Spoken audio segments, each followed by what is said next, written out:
A lingua galega posúe unha característica moi singular, a posibilidade de conxugar o infinitivo.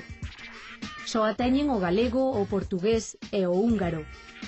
É este un dos trazos máis tradicionais da nosa lingua, pois está presente desde a época medieval á actualidade. Leváronme para nela non me queren que enterrar. Hai casos onde non se utiliza, mas noutros o seu uso debe considerarse obrigatorio. Queremos chegar antes de ti marchares.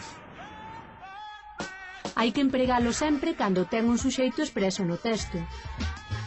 A sorte foi ser desvos tan altos. Tamén cando vai referido a unha persoa determinada, non indicada no contexto.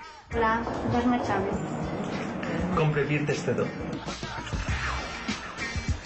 E cando vai introducido por preposición ou locución prepositiva e ten suxeito propio. Antes de marchares hai que terminar o traballo.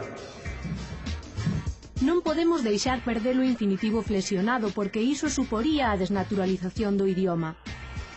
Mais importante que o correcto uso dun B ou dun V é a utilización deste trazo morfosintáctico que mantén viva a esencia da nosa lingua. Ben falado. Como se chama o que non traballa nunca? Burro. Que leva o río? Auga. Ves como sabes? Onde vivires, fai como vires. Dino lo que sabes para sabermo lo que ignoras. Este vivires e este sabermos son infinitivos que varían según a persoa que actúa. Isto non é frecuente, non é normal, non se dá prácticamente en ningunha outra lingua de Europa e, polo tanto, forma parte da personalidade do galego.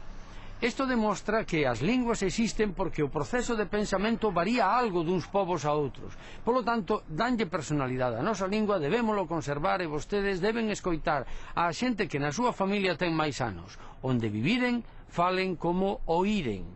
Abur.